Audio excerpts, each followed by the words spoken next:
Saludos de paz. El sistema del derecho internacional, nacido de la guerra más cruenta jamás vista en 1945, nació con un pecado original que lo hace imperfecto, y es que hizo privilegiando a las potencias victoriosas y marginando a continentes enteros, como África, América del Sur, la India o el mundo árabe e islámico. No obstante, la conciencia despertada tras la Gran Guerra hizo que los estados que componían la comunidad internacional aprobaran sucesivamente un corpus de leyes internacionales que suponen un gran avance para las personas, los pueblos y la humanidad. La Declaración Universal de los Derechos Humanos es uno de esos documentos importantísimos consensuados que representan el mínimo común que todas las personas y todos los pueblos debemos respetar y hacer respetar. En el contexto local e internacional actual es oportuno, además de necesario, repasar sus artículos uno a uno con un ojo crítico. El artículo 1 dice: todos los seres humanos nacen libres e iguales en dignidad y derechos, y dotados como están de razón y conciencia, deben comportarse fraternalmente los unos con los otros. Este artículo es el más importante y el fundamento de todos los siguientes. Subraya la libertad, la igualdad, la dignidad y la fraternidad de todos los seres humanos. De raíz se elimina todo tipo de justificación de la discriminación racial predominante, la opresión, la humillación y el odio, y ya ningún ser humano ni ningún gobierno puede denigrar a otro ser humano y atentar contra su dignidad y su libertad. Sin duda, se trata de un gran éxito que la humanidad acuerde un artículo así, que es asimismo un mandato divino. Dios dice: en verdad, hemos dignificado a los hijos de Adán y los hemos llevado por tierra y por mar, y les hemos dado sustento de las cosas buenas de la vida, y les hemos favorecido por encima de gran parte de nuestra creación. Nacemos libres e iguales, debemos permanecer libres y respetar la libertad de los demás. Y puesto que somos seres racionales y conscientes, debemos tratarnos con respeto y fraternidad. Todo el mundo suscribe estas bellas palabras. Sin embargo, ¿se puede ser libre si se oprime al prójimo? ¿Se puede ser libre y a la vez indiferente a la opresión del prójimo? ¿Se puede ser libre y no respetar la diferencia, la diversidad? Los informes de los organismos internacionales, de las diferentes organizaciones de derechos humanos, nos hablan de represión y violaciones sistemáticas contra las libertades en muchas partes del mundo. E incluso se habla de genocidio, limpieza étnica, ocupación y sometimiento de pueblos enteros, como son los casos de los pueblos palestino, uigur, rohingya, etc. También de dictaduras, regímenes represivos y guerras civiles, como en Siria, Yemen, Libia, Nigeria, por mencionar los ejemplos más conocidos.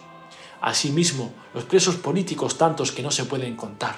¿Qué hace la llamada comunidad internacional ante semejantes violaciones? ¿Cómo es posible que el llamado mundo libre se cruce de brazos? ¿Qué hacemos nosotros, los ciudadanos de a pie, al respecto?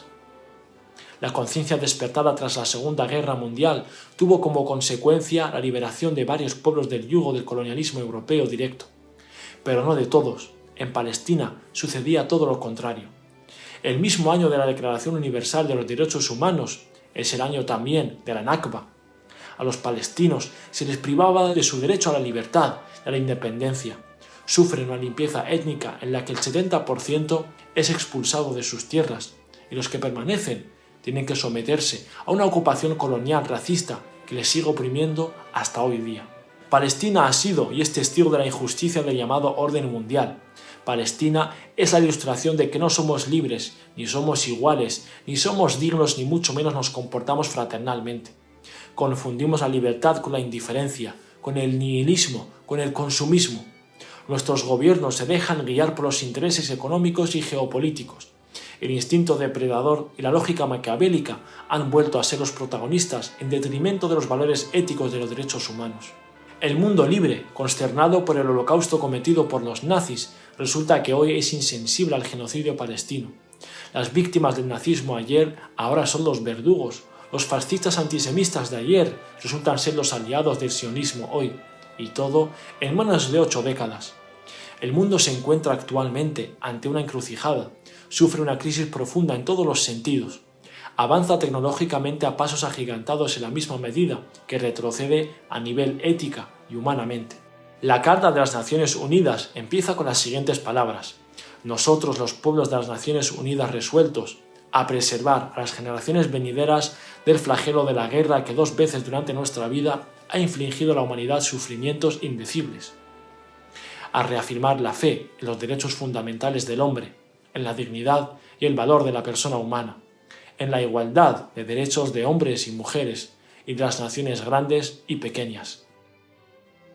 A crear condiciones bajo las cuales puedan mantenerse la justicia y el respeto a las obligaciones emanadas de los tratados y de otras fuentes del derecho internacional.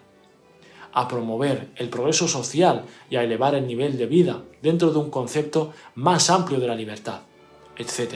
Es el momento de una apuesta decidida por los derechos humanos, de movilizarnos como personas, como colectivos y pueblos para obligar a nuestros gobiernos a respetar el derecho internacional y hacerlo respetar, a romper las relaciones con los gobiernos genocidas y a forjar alianzas con el fin de establecer un mundo más libre y justo. Es la responsabilidad de todos y cada uno. En un mundo aldea, nadie tiene excusa para pensar que las violaciones de los derechos humanos, se dieren donde se dieran, no son asunto suyo. El profeta Muhammad, la paz y las bendiciones sean con él, dice: el ejemplo de aquel que respeta los límites de Dios y de aquel que los vulnera es como un grupo de personas que viajan a bordo de un barco. Hacen un sorteo de modo que a algunos les ha tocado estar en la cubierta y a otros estar en la bodega. Cuando los de la bodega necesitan agua, suben arriba e incomodan a quienes están en la cubierta. Entonces pensaron: si abriésemos una abertura en esta parte nuestra, dejaríamos de molestar a los de arriba. Si los que están arriba se lo permiten, perecerán todos, y si se lo impiden, se salvarán todos. Este nuestro mundo es un barco. Ser libre significa comprometerse con el prójimo, implicarse en establecer un mundo óptimo para el disfrute de los derechos humanos en libertad, igualdad y fraternidad. Paz.